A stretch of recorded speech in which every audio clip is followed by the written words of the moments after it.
ये कॉपी निकाल लीजिए भाई, आपका नया बना लीजिए। इंटरनेशनल ऑर्गेनाइजेशन यानी कि अंतर्राष्ट्रीय संगठन। देखिए, आपका बताया भी गया था कि इससे जे में 15 क्वेश्चन बनेंगे और करंट से आपका 8-10 बनते हैं। तो करंट वाला तो आपका बाद में बताया जाएगा जब एग्जाम आएगा, लेकिन जो परंपरागत क्वेश्चन बनते हैं उसको आपका पढ़ाया जा रहा है, जो 15 आता है। हेडिंग डाल लीजिए अंतर्राष्ट्रीय संगठन। सबसे पहले इसका सिलेबस लिखा जाता है कि क्या हमें पढ़ना है। लिखिए, इसमें जो हमें पढ़ना है, पहला अंतर्राष्ट्रीय संगठन का विकास। लिख लीजिए, अंतर्राष्ट्रीय संगठनों का विकास।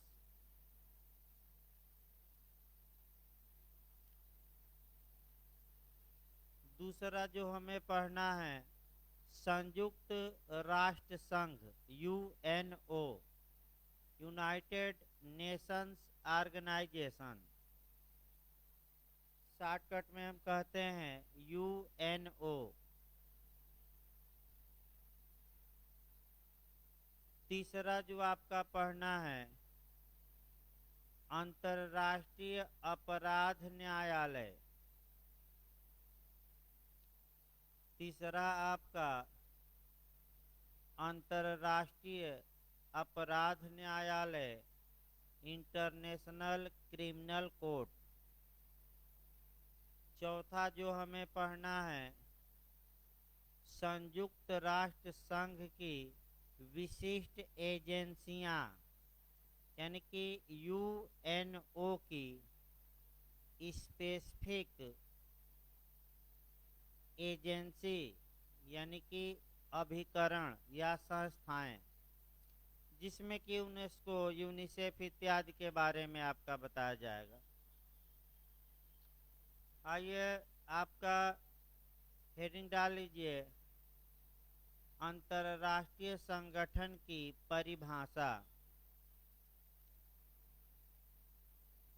अंतर्राष्ट्रीय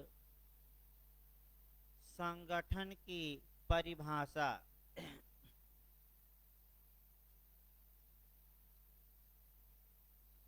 यहां से आपका शुरू करना है। लिखिए, पैराग्राफ चेंज करके। टंकिन महोदय के अनुसार, कल बताया भी गया था, टंकिन टंकिन महोदय के अनुसार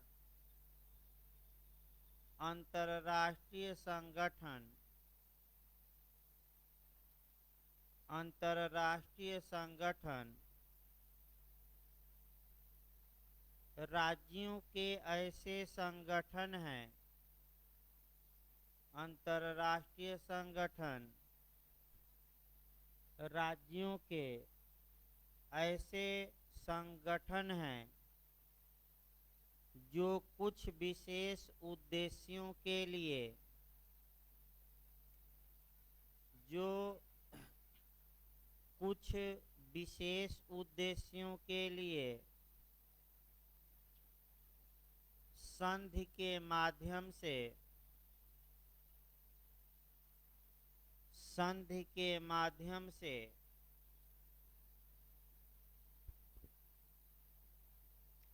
अंतर्राष्ट्रीय विधि के अंतर्गत अंतर्राष्ट्रीय विधि के अंतर्गत बनाए जाते हैं। अंतर्राष्ट्रीय विधि के अंतर्गत बनाए जाते हैं। खड़ी पैदे देकर लिखेगा, इनके अपने अंग होते हैं। इनके अपने अंग होते हैं और इनके अधिकार और इनके अधिकार और उत्तरदायित्व इनके सदस्यों से भिन्न होते हैं। इनके अधिकार और उत्तरदायित्व इनके सदस्यों से भिन्न होते हैं, अलग होते हैं।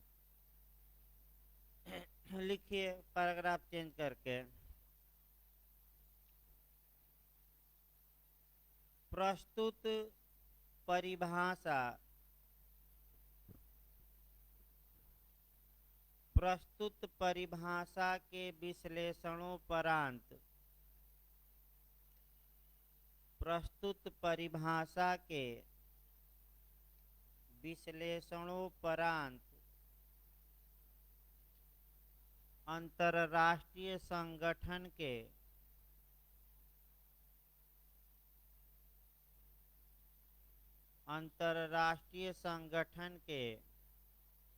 निम्नलिखित मुख्य तत्व दर्शित होते हैं।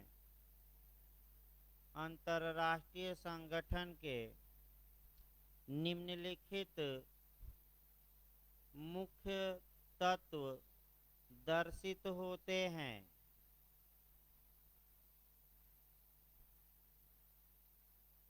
फर्स्ट लिखिए, पहला, यह राज्यों का संगठन होता है। पहला में लिखिएगा, यह राज्यों का संगठन होता है। ये हेडिंग है। यह राज्यों का संगठन होता है। पैराग्राफ चेंज करके लिखिए। इसी में पहले में लिखना है, पैराग्राफ चेंज करके लिखिए। इसका उत्तम उदाहरण इसका उत्तम उदाहरण यूएनओ है। पूरा नाम नहीं अब लिखवाया जाएगा। यूएनओ का मतलब कि संयुक्त राष्ट्र संघ, यूएनओ है, जो राज्यों का संगठन है।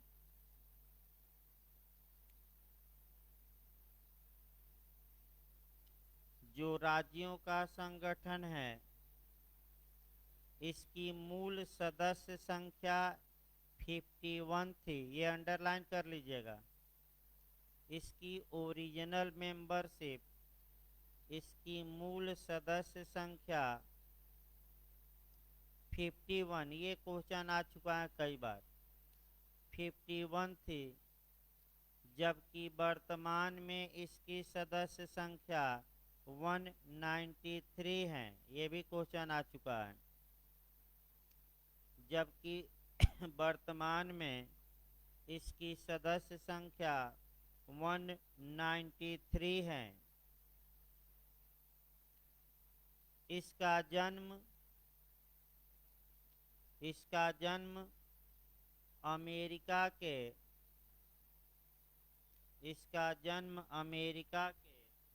सैन फ्रांसिस्को, अंडरलाइन कर लीजिएगा, ये भी पूछा जा चुका है। इसका जन्म अमेरिका के सैन फ्रांसिस्को सम्मेलन के तहत हुआ।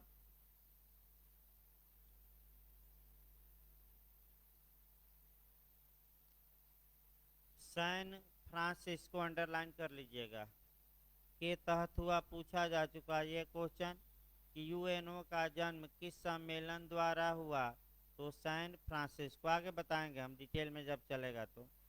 लिखिए, इस सम्मेलन की अध्यक्षता, ये भी उत्तराखंड जे में आ चुका है क्वेश्चन। इस सम्मेलन की अध्यक्षता लॉर्ड हैलीफैक्स ने की। लॉर्ड हैलीफैक्स ने की।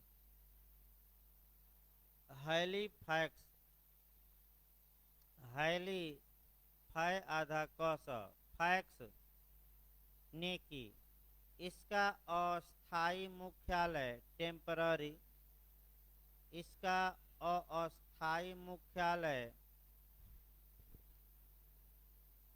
लेक लेक ससेक्स में बनाया गया था।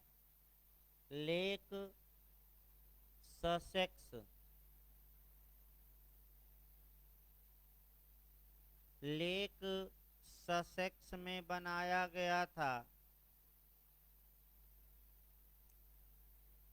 जबकि इसका अस्थाई मुख्यालय न्यूयॉर्क में है।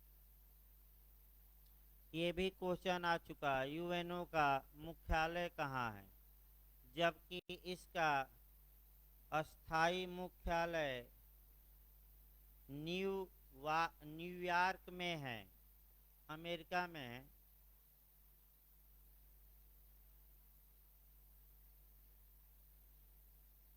दूसरा आवश्यक तत्व लिखिए, पहले की व्याख्या की गई थी। दूसरा लिखिए,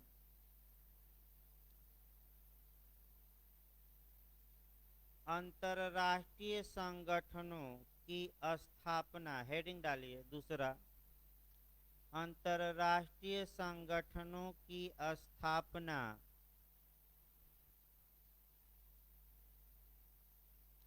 विशेष उद्देश्यों की पूर्ति के लिए की जाती है।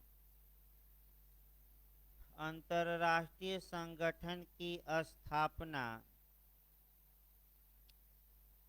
विशेष उद्देश्यों की पूर्ति के लिए की जाती है।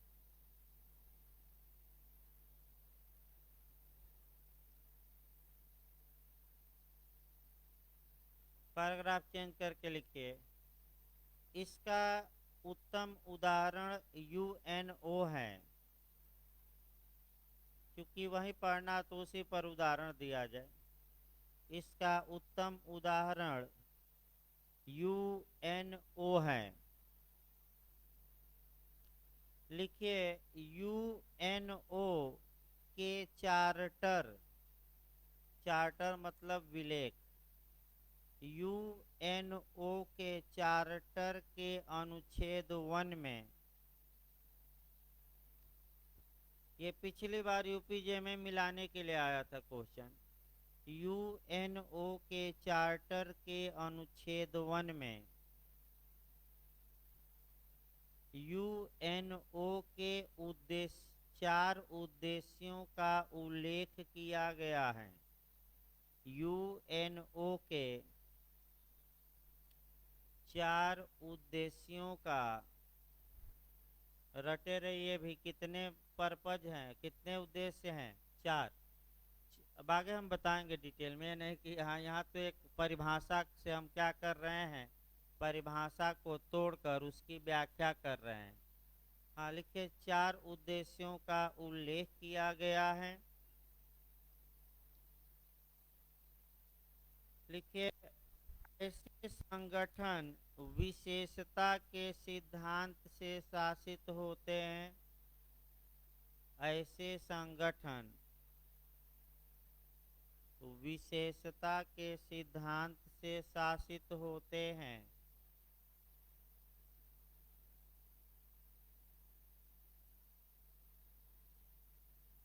तथा इन्हें सृजित करने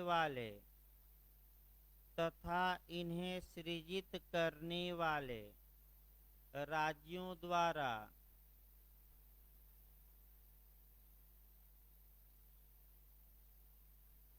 इन्हें अधिकार प्रदान किए जाते हैं, तथा इन्हें सृजित करने वाले राज्यों द्वारा इन्हें अधिकार प्रदान किए जाते हैं। माने जो राज्य सृजित करते हैं वहीं संधि द्वारा इन्हें शक्ति और क्या प्रदान करते हैं? अधिकार। तीसरा लिखिए, तीसरा आवश्यक तत्व में लिखिए, अंतरराष्ट्रीय संगठनों का निर्माण संधि या करार द्वारा होता है। अंतरराष्ट्रीय संगठनों का निर्माण संधि या करार द्वारा होता है। यहाँ भी यूपीजे में क्वेश्चन आ चुका है। क्वेश्चन ये आया है यूपीजे में, तब लिखवाया जाए कि संयुक्त राष्ट्र संघ की स्थापना कैसे एग्रीमेंट या ट्रीटी द्वारा की गई। तो द्विपक्षीय यानी कि दो देशों द्वारा समझौता किया गया, कि बहुपक्षीय यानी कि ज्यादा देशों द्वारा। तो कितने देशों द्वारा किया गया था शुरुआती दौर में? 51। तो यानी कि बहुपक्षीय की दो, द्विपक्षीय बहुपक्षीय। लिखिए इसको। यूएनओ की स्थापना, अंडरलाइन कर लीजिएगा, आ चुका है ये क्वेश्चन। यूएनओ की स्थापना कुल 51 देशों द्वारा, 51 देशों द्वारा, कुल 51 देशों द्वारा बहुपक्षीय संधि के माध्यम से की गई थी। अंडरलाइन कर लीजिएगा जो जो कहा जाए। बहुपक्षीय संधि के माध्यम से की गई थी।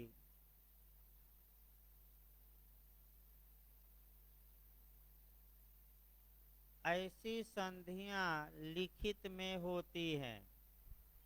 ऐसी संधियां माने मौखिक नहीं होती। कैसी होती हैं? लिखित में। ऐसी संधियां रिटेन में होती हैं, लिखित में होती हैं। चौथा आवश्यक तत्व लिखिए। चौथा आवश्यक तत्व लिखिए। अंतर्राष्ट्रीय संगठनों की स्थापना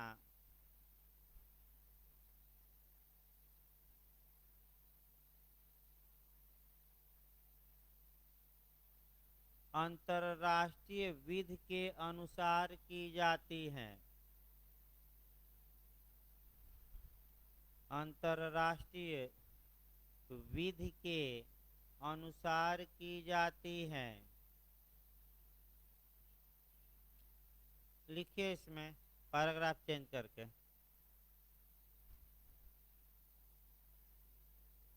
यूएनओ की स्थापना भी यूएनओ की स्थापना भी इंटरनेशनल लॉ यानी कि अंतर्राष्ट्रीय विधि के अनुसार की गई है। यूएनओ की स्थापना भी अंतर्राष्ट्रीय विधि के अनुसार की गई है।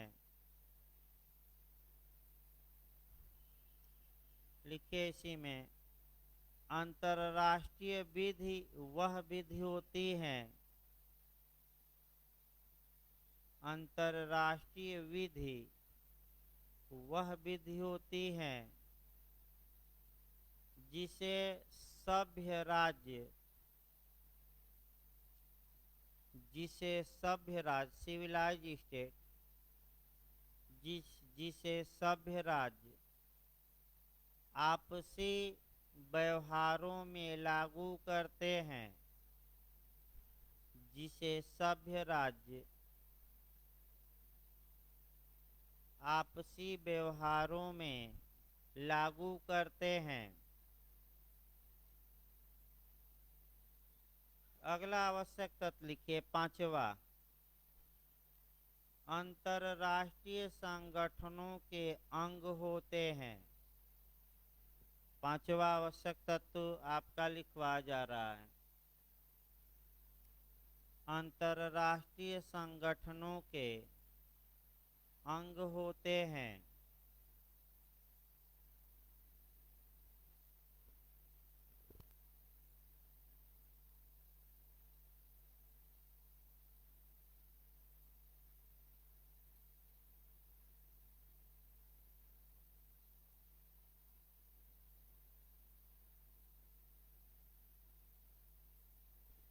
इनके अपने अंग, अंतर्राष्ट्रीय संगठनों के अपने अंग होते हैं। ये हेडिंग है, पैराग्राफ चेंज करके लिखिए।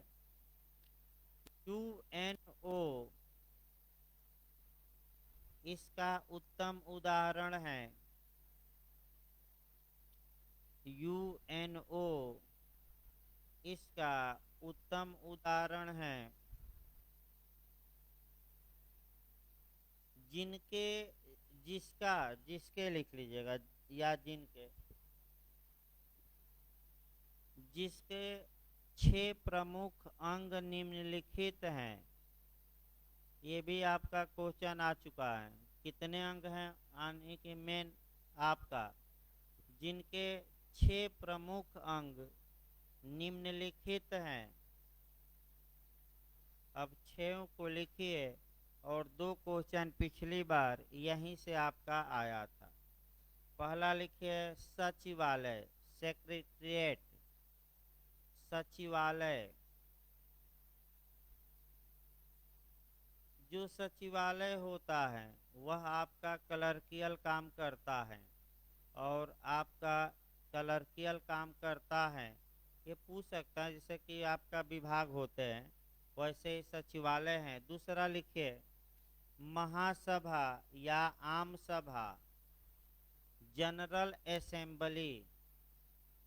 महासभा या आम सभा या साधारण सभा, शब्द कर दे रहा है, चाहे महासभा दे या आम सभा दे या साधारण सभा दे, घबराना नहीं। इंग्लिश में जनरल असेंबली आपका यहाँ से क्वेश्चन आपका बना था पिछली बार। लिखिए महासभा में थोड़ा आगे लिख लीजिएगा 2 लाइन। इसमें UNO के प्रत्येक सदस्य नहीं, इसमें UNO के प्रत्येक राज्य के सदस्य होते हैं।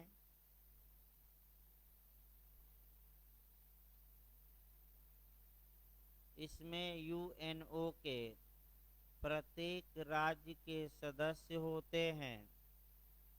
एक राज्य अधिकतम, ये अंडरलाइन कर लीजिएगा, एक राज्य अधिकतम एक राज्य अधिकतम 5 प्रतिनिधि भेज सकता है। 5 कल भी बताया गया था। कितने सदस्य भेज सकता है? 5 सदस्य भेज सकता है। इसे UNO की विधायिका कहा जाता है, लेजिस्लेचर। ये पिछली बार क्वेश्चन UPJ में आया है। विधायिका कौन है? तो आपका क्या जवाब रहेगा? महासभा।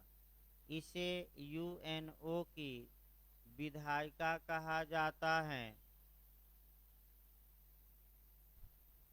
या विश्व विधायिका, वर्ल्ड लेजिस्लेचर, या विश्व विधायिका भी कहा जाता है।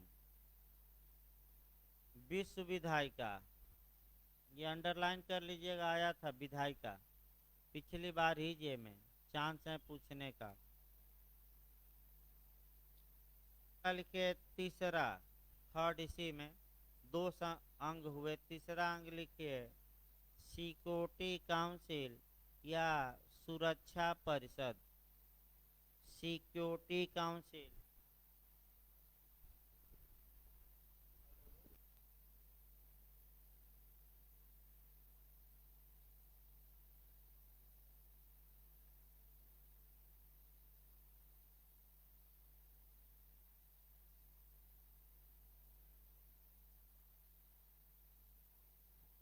लिखिए भाई आपका सिक्योरिटी काउंसिल या सुरक्षा परिषद।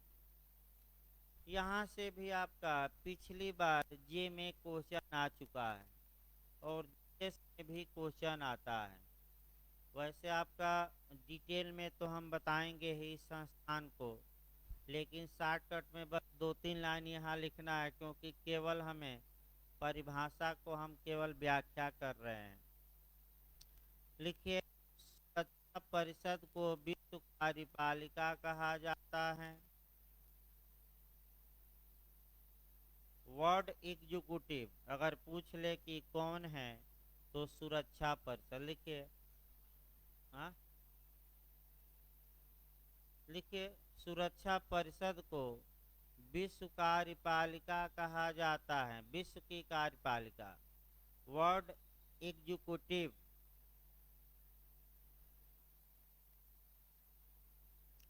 इसमें कुल 15 सदस्य होते हैं। इसमें कुल 15 सदस्य होते हैं।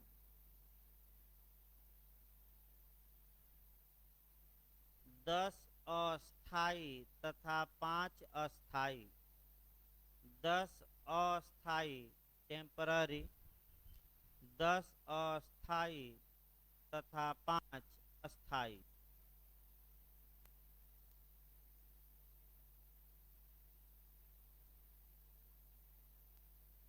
सुरक्षा परिषद ही, ये क्वेश्चन आया था यूपीजे में पिछली बार। सुरक्षा परिषद ही, अंडरलाइन कर लीजिएगा रिपीट करे तो, न्याय के अंतर्राष्ट्रीय न्यायालय। सुरक्षा परिषद ही न्याय के अंतर्राष्ट्रीय न्यायालय यानी कि इंटरनेशनल कोर्ट ऑफ जस्टिस, न्याय के अंतर्राष्ट्रीय न्यायालय निर्णयों को निष्पादित करती है। न्याय के अंतर्राष्ट्रीय न्यायालय के निर्णयों को निष्पादित कराती हैं, एग्जीक्यूट कराती हैं। एग्जीक्यूट मतलब प्रवर्तित कराती हैं। प्रवर्तित मतलब इजरा कराती हैं। इजरा का मतलब से आपका कार्यान्वित कराती हैं। ये क्वेश्चन आया था पिछली बार ही। आप लोग फिर मैं एक सलाह दे रहा हूँ कि एलएलएम जिनको देना है, जे देना है, नेट देना है, तो आज से ही जो भी आपके पास साल या अनसाल पेपर हो, सभी क्वेश्चन 2-3 दिन में लगा डालिए अंतर्राष्ट्रीय संगठन के, ताकि पढ़ाते समय आपका अगर क्वेश्चन कोई आता भी है तो छूटे ना। भाई जानते रहेंगे तभी तो कुछ पूछेंगे, जब कुछ जानेंगे नहीं तो पूछेंगे क्या? हम आपका मौनी बाबा जैसे बैठे रहेंगे? भाई सही बात है, हम गलत पढ़ा रहे हैं, सही पढ़ा रहे हैं, आपको कुछ ज्ञान ही नहीं है, तो जो हम बोलेंगे वो आप बर्दाश्त करेंगे। और आपको ज्ञान रहेगा तो आप पूछ भी सकते हैं कि ये नहीं ये लिखिए इसमें भाई अभी 1-2 लाइन। अंतरराष्ट्रीय शांति और सुरक्षा, ये क्वेश्चन जीएस में कई बार आया। जीएस में लिखिए अंतरराष्ट्रीय शांति और सुरक्षा यानी कि international peace and security. International peace and security ये जीएस में आईएएस में भी आ चुका है। अंतरराष्ट्रीय शांति और सुरक्षा बनाए रखने की प्राथमिक जिम्मेदारी यानी प्राइमरी लाइबिलिटी, प्राथमिक जिम्मेदारी सुरक्षा परिषद की है।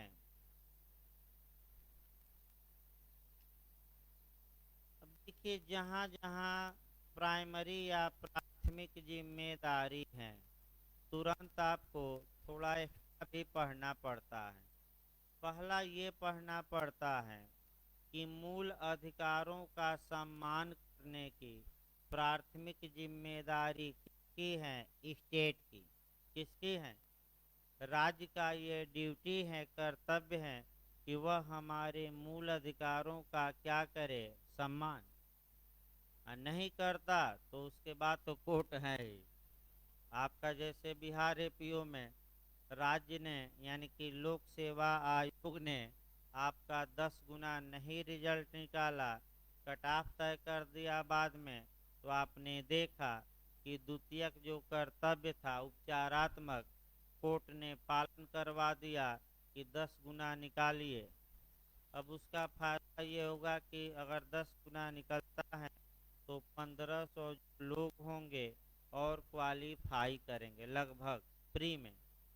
और जे में भी यही बदमाशी इसके पहले किया था बिहार मने आयोग, और सुप्रीम कोर्ट से लताड़ लगी तब 10 गुना निकाला था। और इस बार तो हाई कोर्ट ही रगड़ दिया, तो 10 गुना या तो निकाले या डबल बेंच में जाए अपील में, या एक दरवाज़ा सुप्रीम कोर्ट का सबके लिए खुला है, जाकर आयोग अपना क्या करे। तो अगर कोर्ट चला गया तो 3-4 माह चला गया, तो लोग अब एपीओ को छोड़कर यूपी जे और बिहार जे की तैयारी शुरू कर दिए हैं। कई लोगों का फोन आया कि अब क्या होगा, कहीं कोर्ट में चला गया तो 3-4 माह ऐसे ही क्या होगा, लटक जाएगा मामला। तो आपका सुरक्षा परिषद काफ़ी महत्वपूर्ण है और इसको हम डिटेल में आगे बताएंगे भी। अगला लिखिए भाई आपका चौथा अंग, न्याय का अंतर्राष्ट्रीय न्यायालय। 6 अंग लिखवाए जा रहे हैं। न्याय का अंतर्राष्ट्रीय न्यायालय, international court of justice, ICJ shortcut में कहा जाता है, ICJ international court of justice. अब आपका इसके बारे में भी बताया जाएगा डिटेल में। और जब आप न्याय का अंतर्राष्ट्रीय न्यायालय पढ़ते तो जो हमारा भारत का सुप्रीम कोर्ट या सर्वोच्च न्यायालय है उससे तुलना करके हम पढ़ाएंगे। और न्याय के अंतर्राष्ट्रीय न्यायालय में नियम क्या है, सुप्रीम कोर्ट में नियम क्या है, इसके लिए कम से कम 25-30 जो नियम हैं एक जगह हम एकत्र करवाएंगे, दोनों को कोरिलेट करते हुए।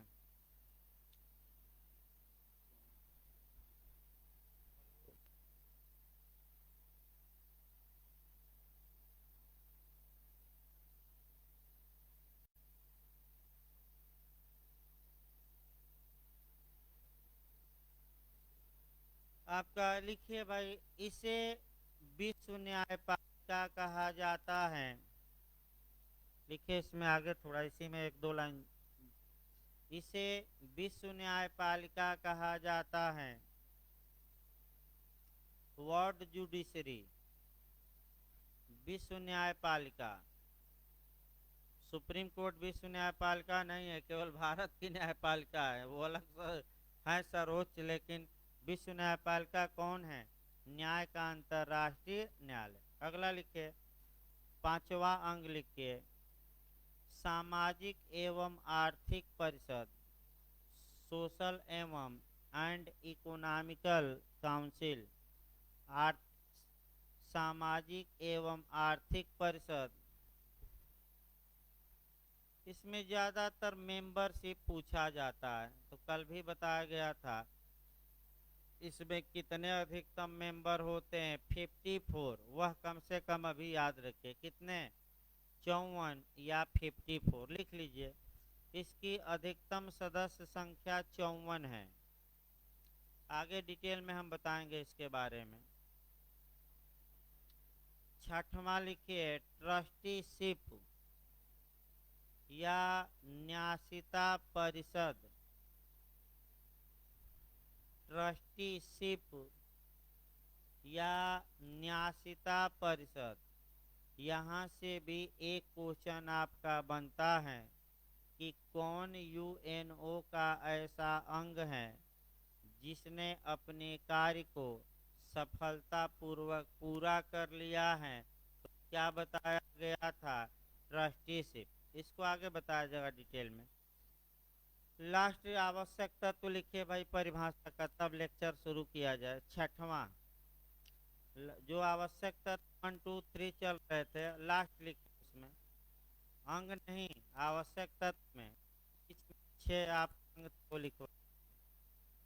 अगला लिखिए आपका, अंतरराष्ट्रीय संगठनों के अधिकार और उत्तरदायित्व होते हैं। अंतरराष्ट्रीय संगठनों के अधिकार और उत्तरदायित्व होते हैं, यानी कि इनके राइट भी होते लाइबिलिटी भी होती हैं।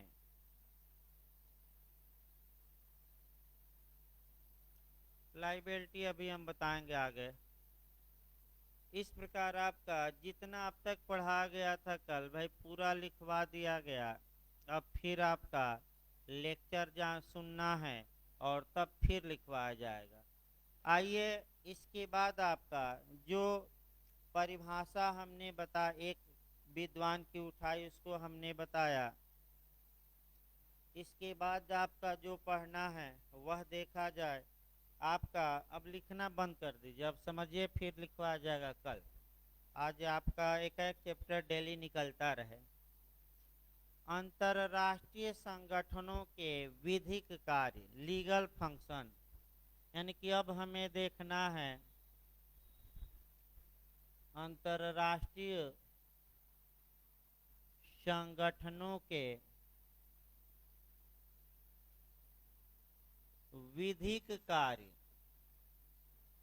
लीगल फंक्शन या विधिक कार्य, यानी कि जो इंटरनेशनल ऑर्गेनाइजेशन होते हैं उनके जो लीगल फंक्शन होते हैं या विधिक कार्य होते हैं वह कौन कौन से उनके विधिक कार्य होते हैं एक एक करके आपका अच्छे से जानना है।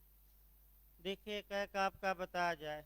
जो इनका पहला विधिक कार्य होता है वह ये होता है कि संधि करने की शक्ति या करार करने की शक्ति या समझौता करने की शक्ति, यानी कि treaty making power. Treaty making power का मतलब क्या हुआ और इसको हमेशा यूएनओ पर जोड़ते रहना है।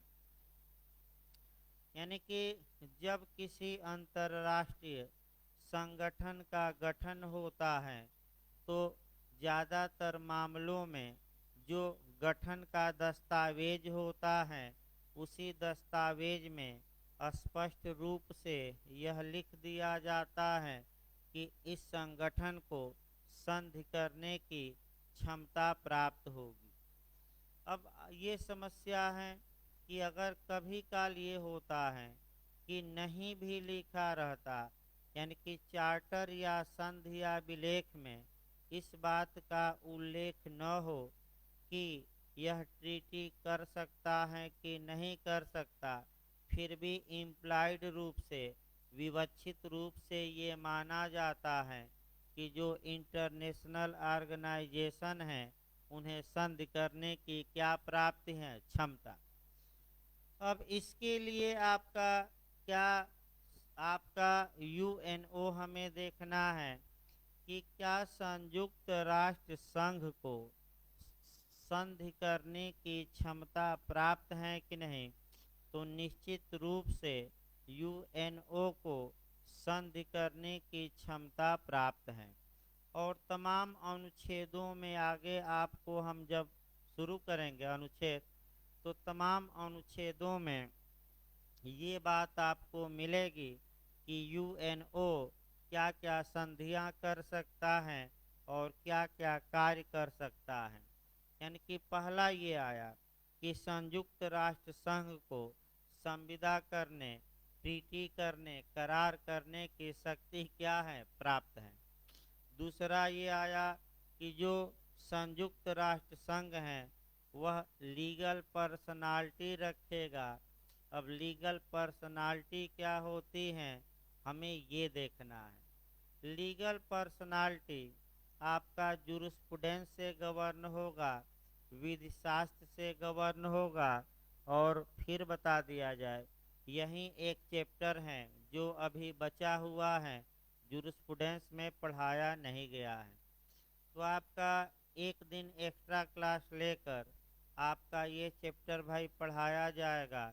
एक ही चैप्टर अब जुरिस्प्रूडेंस में बचा है। लीगल पर्सनालिटी का मतलब ये हुआ कि अगर किसी संगठन को लीगल पर्सनालिटी प्राप्त है, विधिक व्यक्तित्व प्राप्त है, इसका मतलब ये हुआ कि वह अपने नाम से सू फाइल कर सकता है, यानी कि मुकदमा कर सकता है और उसके नाम के विरुद्ध भी मुकदमा किया जा सकता है। यानी कि जो सूट ऑफ पार्टी होती हैं, वाद के पक्षकार होते हैं, इन्हें बनाया जा सकता है, लेकिन कब? जब इनको क्या प्राप्त हो? Legal personality. जैसे इसमें आपको बताया जाएगा कि मूर्ति हो गया, गुरुद्वारा हो गया, मस्जिद हो गया, राजपथ हो गया इत्यादि, इसमें से कौन लीगल पर्सनालिटी हैं और कौन नहीं है। सबसे अच्छा उदाहरण आपका अयोध्या मामले का देख सकते हैं, जिसमें कि रामलला विराजमान भी मुकदमा किए थे, और जबकि मूर्ति की थी। तो क्या जो मूर्ति होती हैं वह विधिक व्यक्तित्व रखती हैं कि नहीं रखती हैं, और अपने नाम से क्या कर सकती हैं? मुकदमा। और उसके विरुद्ध भी मुकदमा। OMG बना था फिल्म, उसमें भी देखे कि मुकदमा कर दिया था। तो भाई विधिक व्यक्तित्व होता है संगठनों का। अगला इसी में देखिए। हाँ,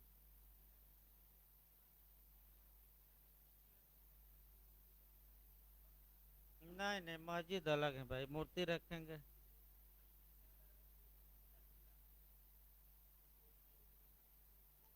नहीं तो मूर्ति तो होगी, मस्जिद भले ना हो, वो मूर्ति अलग है ना, ये थोड़ा है कि इसी स्थान पर है। भाई आपका मस्जिद विधिक व्यक्ति नहीं है, लेकिन मूर्ति है, चाहे खुले में रहे, वो तो अपने नाम से दायर करती हैं, उससे मतलब नहीं है। अब रामलला विराजमान तंबू में थे, तो कहे कि ये तो तंबू में है, मंदिर में नहीं है, मस्जिद में, तो उससे हमें मतलब नहीं है। बाद में इसको, भाई लाइव क्लास चल रहा है, इस विवाद को बाद में निपटाया जाएगा। अगला देखिए भाई आपका अंतर, अभी आपका पहला चल रहा है संधि करने की शक्ति। अंतरराष्ट्रीय जो संगठन होते हैं, उन्हें मूवेबल और इमूवेबल यानी कि चल और अचल संपत्ति को एक्वायर करने या अर्जन करने की क्षमता होती है। और आपका उनके बयान की भी क्षमता होती है, डिस्पोज ऑफ की क्षमता होती है। अर्थात ये अंतरराष्ट्रीय संगठन साचल और अचल संपत्ति को खरीद सकते हैं, दान में ले सकते हैं, पट्टे पर ले सकते हैं इत्यादि। और ये इनको बेच सकते हैं, दान दे सकते हैं, पट्टे पर दे सकते हैं, बंधक रख सकते हैं इत्यादि। ये किसमें क्षमता होती है? अंतरराष्ट्रीय संगठनों में। अगला देखिए, अंतरराष्ट्रीय संगठनों को विधिक कार्यवाही करने की भी शक्ति होती है। अर्थात इसका मतलब समझिए, अगर कोई इंटरनेशनल ऑर्गेनाइजेशन है और उसको नुकसान पहुंचाया जाता है, उसके व्यक्तियों को नुकसान पहुंचाया जाता है, उसकी संपत्ति को नुकसान पहुंचाया जाता है, तो उस संगठन को ये हक होता है कि वह न्याय के अंतर्राष्ट्रीय न्यायालय में मुकदमा करके ऐसे नुकसान पहुंचाने वालों से क्या वसूल ले? मुआवजा। जैसे कि आपका मान लीजिए कि संयुक्त राष्ट्र संघ के का कोई कर्मचारी है, किसी देश में कार्य कर रहा है, और उस देश के किसी नागरिक ने उस कर्मचारी को क्षति पहुंचाई है, तो संयुक्त राष्ट्र संघ ऐसे देश से क्या वसूल सकता है? मुआवजा, क्षतिपूर्ति, डैमेजेज वसूल सकता है। दूसरा देखिए आपका, दूसरा आपका जो अंतर्राष्ट्रीय संगठनों के विधिक कार्य होते हैं, वह इंटरनेशनल क्लेम या अंतर्राष्ट्रीय दावा करने की शक्ति। यानी कि अंतर्राष्ट्रीय संगठनों को, अभी हमने बताया भी थोड़ा बहुत, अंतर्राष्ट्रीय संगठनों को ये शक्ति प्राप्त होती है कि वह क्षतिपूर्ति के मामले में क्लेम कर सके, दावा कर सके।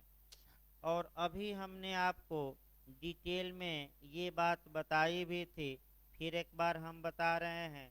जैसे कि संयुक्त राष्ट्र संघ है, संयुक्त राष्ट्र संघ के मामले में यदि किसी देश ने या किसी देश के नागरिक ने संयुक्त राष्ट्र संघ के किसी कर्मचारी को कोई नुकसान पहुंचाया हो, क्षति पहुंचाया हो, तो ऐसी दशा में यूएनओ न्याय के अंतर्राष्ट्रीय न्यायालय में मुकदमा करेगा और ऐसे देश से क्या वसूल सकेगा?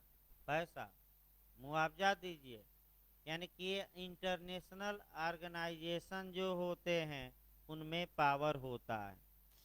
तीसरा इसमें देखा जाए विधिक कार्य में क्रियात्मक संरक्षण यानी कि फंक्शनल प्रोटेक्शन। जो इंटरनेशनल ऑर्गेनाइजेशन होते हैं उन्हें फंक्शनल प्रोटेक्शन मिलता है, यानी कि क्रियात्मक संरक्षण मिलता है। अब क्रियात्मक संरक्षण होता क्या है, हमें ये देखना है। आइए सबसे अच्छा उदाहरण यूएनओ पर चला जाए। चूंकि संयुक्त राष्ट्र संघ में वर्तमान समय में 193 मेंबर हैं, तो क्रियात्मक संरक्षण का मतलब ये हुआ कि अगर यूएनओ यानी कि संयुक्त राष्ट्र संघ आपका यदि इन देशों में कोई कार्य करता है या किसी कर्मचारी को भेजता है, तो ऐसी दशा में आपका कह सकते हैं कि यूएनओ को ऐसे देशों में कार्य करने की क्षमता प्राप्त होती है। यानी कि संयुक्त राष्ट्र संघ 100 जो 93 देश हैं, उन देशों में अगर कोई कार्य करता है तो ऐसे कार्यों को करने का पावर यूएनओ को है और ऐसे कार्यों से कोई देश रोक नहीं सकता। क्यों? क्योंकि भाई ऐसे देशों ने स्वतंत्र सम्मत से ही यूएनओ का गठन किया और गठन करके अधिकार दिया कि आप हमारे देश में ये कार्य कर सकते हैं। फिर इसको एक बार समझिए, काफ़ी महत्वपूर्ण है। अर्थात अगर मान लीजिए कि संयुक्त राष्ट्र संघ कोई आपका भेजता है, आपका पैनल भेजता है और पाकिस्तान में भेजता है किसी चीज़ को जांच करने के लिए, तो क्या पाकिस्तान को अधिकार है कि ऐसे मेंबरों को ही गिरफ्तार कर ले, जेल में डाल दे? ये संभव नहीं है। अगर कोई कार्य यूएनओ किसी देश में कर रहा है तो वह देश उसमें बाधा नहीं डाल सकता। ये अंतर्राष्ट्रीय संगठनों का नेचर होता है और इसका सबसे उत्तम उदाहरण आपका यूएनओ है। अगला देखिए, अंतर्राष्ट्रीय संगठनों का उत्तरदायित्व। आइए देखा जाए, यानी कि रिस्पांसिबिलिटी ऑफ इंटरनेशनल ऑर्गेनाइजेशन। यानी कि अंतर्राष्ट्रीय संगठनों को अब तक हमने देखा कि कुछ अधिकार मिले हैं, कुछ शक्ति मिली है, कुछ कार्य करने की किसी देश में क्या मिली है, क्षमता भी है। तो समस्या ये आई कि अगर किसी अंतर्राष्ट्रीय संगठन के सदस्य द्वारा या अंतर्राष्ट्रीय संगठन के कर्मचारी द्वारा किसी देश को नुकसान पहुंचाया गया हो या किसी व्यक्ति को नुकसान पहुंचाया गया हो, तो क्या वह व्यक्ति मुआवजा इनसे वसूल सकता है कि नहीं? निश्चित रूप से मुआवजा वसूल सकता है। इसका मतलब ये हुआ, एक उदाहरण से देखिए। मान लीजिए कि संयुक्त राष्ट्र संघ है और वह भारत में उसका कोई कर्मचारी आया और भारत में आकर भारत के किसी नागरिक को नुकसान पहुंचाया। अब समस्या ये है कि क्या संयुक्त राष्ट्र संघ अपने कर्मचारी द्वारा की गई गलती के लिए लाइबिल या जिम्मेदार या उत्तरदायी होगा कि नहीं? होगा। और भारत चाहे तो न्याय के अंतर्राष्ट्रीय न्यायालय में मुकदमा करके और संयुक्त राष्ट्र संघ से ही क्या वसूल सकती हैं? कंपनसेशन। कि आपके कर्मचारी ने हमारे देश को या देश के किसी नागरिक को क्या किया है? नुकसान पहुंचाया है। यानी कि यूएनओ से भी नुकसानी प्राप्त की जा सकती है और यूएनओ भी नुकसानी क्या कर सकता है, वसूल सकता है। लास्ट देखिए आपका जो लास्ट पॉइंट है आपका वह है privilege and immunities. Privilege and immunities यानी कि विशेषाधिकार एवं उन्मुक्तियां। इस पे क्वेश्चन आता है, थोड़ा इसको और गौर से देखना है। इस पर निश्चित तौर पे एक क्वेश्चन बनने का कहीं भी चांस रहता है। आइए हम देखते हैं इसको। विशेषाधिकार और उन्मुक्तियां क्या होती हैं। देखिए जो भी इंटरनेशनल ऑर्गेनाइजेशन होते हैं उन्हें देशों में यानी कि राज्यों में कार्य करते समय कुछ प्रिविलेज होगा और कुछ उन्हें छूट होगी। प्रिविलेज का मतलब क्या हुआ, कुछ विशेषाधिकार होता है और जो ये प्रिविलेज हैं ये आर्टिकल 14 का वायलेशन है। यानी कि आपका फिर एक बार अभी आपका यूएनओ ना जानिए, थोड़ा कुछ एक्स्ट्रा इस बारे में जानिए विशेषाधिकार और उन्मुक्तियां, तब हम संयुक्त राष्ट्र संघ में देखते हैं। इसके लिए 4-5 जगह से कोरिलेट करिएगा। सबसे पहले कोरिलेट करिएगा इंडियन एविडेंस एक्ट। एक एक हम उठाते हैं कानून में, तब आपका संयुक्त राष्ट्र संघ चलेंगे। एक एक सतर्क रहिए, क्वेश्चन निश्चित बनता है इस पर, और कहाँ तक आप पकड़ पाए हैं लिखवाते समय सबको रिलेट कर दिया जाएगा। भारतीय साक्ष्य अधिनियम के सेक्शन 121 से लेकर 132 तक प्रिविलेज या विशेषाधिकृत संसूचनाएं दी गई हैं और ये संसूचनाएं डिस्कवर से या प्रकटन से या ओपन करने से या प्रकट करने से रोकी गई है। यानी कि कुछ मामलों में विवश नहीं किया जा सकता और कुछ मामलों में परमिशन या अनुज्ञा नहीं दी जा सकती। यानी कि कानून ये मानता है कि कुछ बातें ऐसी हैं जो कोर्ट में नहीं आनी चाहिए, तो गवाहों को प्रिविलेज दिया गया है।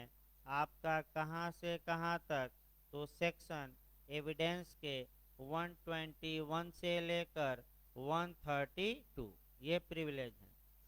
अब दूसरा आपका प्रिविलेज दो देखना है, वह देखना है हमें आपका कॉन्स्टिट्यूशन से। क्या भारतीय संविधान में विशेषाधिकार या प्रिविलेज कुछ दिया गया है कि नहीं, तो आपका सबसे पहले हम देखेंगे आर्टिकल 14 उठाइएगा। भारतीय संविधान के आर्टिकल 14 में इक्वलिटी बिफोर लॉ यानी कि विधि के समक्ष समता का प्रावधान किया गया है। इसका मतलब ये हुआ कि चाहे राजा हो, रंक हो, गरीब हो, अमीर हो, कानून सबके लिए समान है और कानून सबको एक नज़र से देखता है, एक आँख से देखता है, बेईमानी नहीं करता। और इसका मतलब ये हुआ कि कानून से ऊपर कोई नहीं है, तो विधि सर्वोपरि होती है और विधि के समक्ष सब क्या हैं, समान हैं। राष्ट्रपति नहीं कह सकते पीएम कि हम कानून के क्या हैं, ऊपर। ये जनरल रूल हैं। लेकिन ये जो विधि के समक्ष समता है ये लॉ का एब्सोल्यूट रूल नहीं है, ये विधि का पूर्ण नियम नहीं है। कुछ ऐसी बातें हैं जो इस नियम का क्या है, विरोधी। उसको हम कहते हैं आर्टिकल 14 का एक्सेप्शन, मेंस में भी आता है। वित्त के समझ समता को परिभाषित करते हुए इसके अपवादों का उल्लेख करिए तो कॉन्स्टिट्यूशन में डिटेल में चलेगा। लेकिन अपवाद आपका 2-3 जगह से मुख्य रूप से प्रिविलेज में ही देख लेना है। वह जो देखना है आपका मुख्य रूप से पहला देखना है आर्टिकल 105, यानी कि हमारे संविधान के अनुच्छेद 105 में संसद और उनके सदस्यों को प्रिविलेज या विशेषाधिकार दिए गए हैं। रटे रहिए, किसको दिए गए हैं? संसद और उसके सदस्यों को। फिर आपका हमारे संविधान के अनुच्छेद 194, तुरंत इसी से कोरिलेट कर लेना है। कौन सा? 194 में राज्य विधानमंडल और उनके सदस्यों को प्रिविलेज दिया गया है। फिर हमारे संविधान के आर्टिकल 361 में राष्ट्रपति और राज्यपाल को प्रिविलेज है। तो ये आर्टिकल 14 का सब क्या हो रहा है? वायलेशन। याद रखिए, अनुच्छेद 14 का क्या होता है? ये प्रिविलेज। जहाँ तक प्रिविलेज की बात है, संविधान के बाद आ जाइए आपका सीआरपीसी। जहाँ तक सीआरपीसी की बात है, वहाँ भी प्रिविलेज हैं, कुछ छूट हैं, और वह हम छूट आपको बता रहे हैं। दो केवल सेक्शन अभी बता रहे हैं, 132 में है और 197। दो सेक्शन याद रखिएगा। 132 में है कुछ छूट लोक सेवकों को, और पब्लिक सर्वेंट या लोक सेवकों को 197 में कुछ छूट हैं। दो धाराएं सीआरपीसी। इसके बाद सीपीसी में भी छूट है आपका 133, यानी कि सेक्शन 133 में कुछ इस आपका प्रिविलेज दिया गया है। इस प्रकार भारतीय कानून हमने बताया, लेकिन तुरंत बैक हो जाना है आपका यूएनओ। ये तो हमने कोरिलेट करके कुछ बताया कि यहाँ यहाँ छूट है, और एक क्वेश्चन निश्चित बनता है। देखिए, सबसे अच्छा तरीका याद करने का ये है, जो पूछा जाता है कि संयुक्त राष्ट्र संघ के चार्टर के किस आर्टिकल में, किस अनुच्छेद में प्रिविलेज या विशेषाधिकार का उल्लेख किया गया है? तो 105। तो सबसे अच्छा पढ़ने का तरीका ये है कि भारत में भी आप देख रहे हैं कि संसद और उनके सदस्यों को, माने कि पार्लियामेंट और उसके मेंबरों को भारतीय संविधान के अनुच्छेद 105 में प्रिविलेज हैं। तो यूएनओ, यानी कि अंतर्राष्ट्रीय स्तर पर जो संगठन है, संयुक्त राष्ट्र संघ के अनुच्छेद 105 में संयुक्त राष्ट्र संघ और उसके कर्मचारियों को आपका प्रिविलेज या विशेषाधिकार प्राप्त है। यानी कि यहाँ भी अनुच्छेद कौन सा? 105, और यूएनओ का भी कौन सा अनुच्छेद? 105। तो दोनों एक साथ तैयार रखिएगा। अगर संसद आए भारत की तो 105 संविधान का हमारा अनुच्छेद, और अगर अंतर्राष्ट्रीय स्तर पर आ जाए यूएनओ, तो यूएनओ का चार्टर का आर्टिकल कौन? 105। याद करने में आसानी हो गई। दोनों कहाँ कहाँ है? 105। तो आखिर 105 में लास्ट में बता दें कि आखिर यूएनओ चार्टर के 105 में जो प्रिविलेज और इम्यूनिटी दी गई है, उसमें कहा क्या गया है? तो उसी को बेयर एक्ट की भाषा आपका 2-4 लाइन जाननी है। डिटेल में आगे अभी बताया जाएगा। अभी आपका अंतर्राष्ट्रीय संगठनों के क्या बताए जा रहे हैं? विधिक कार्य अभी शुरू नहीं हुआ संगठन। देखिए क्या कहा गया है। संगठन को, संगठन मतलब यूएनओ को, संयुक्त राष्ट्र संघ को, संगठन को अपने प्रत्येक सदस्य के राज्य क्षेत्र में ऐसे विशेषाधिकार और ऐसी उन्मुक्तियां होंगे, माने छूट होंगी, जो उसके प्रयोजनों को पूरा करने के लिए आवश्यक हो। यानी कि जो यूएनओ और यूएनओ के सदस्य हैं, उनको प्रत्येक राज्य में ऐसे प्रिविलेज और उन इम्यूनिटी होगी जो यूएनओ के उद्देश्यों को पूरा करने के लिए क्या हो आवश्यक। अभी हमने आपको बताया भी था कि लिखवाते समय भी कि संयुक्त राष्ट्र संघ के उद्देश्य या कहाँ दिए गए हैं, तो उद्देश्यों का उल्लेख आर्टिकल 1 में किया गया है। किसमें? तो अगर यूएनओ या उसका कोई देश या कर्मचारी किसी देश में जाकर इन कार्यों को करता है यूएनओ की ओर से, तो क्या उन्हें कुछ प्रिविलेज होगा कि नहीं, छूट होगी कि नहीं, उस देश में होगी।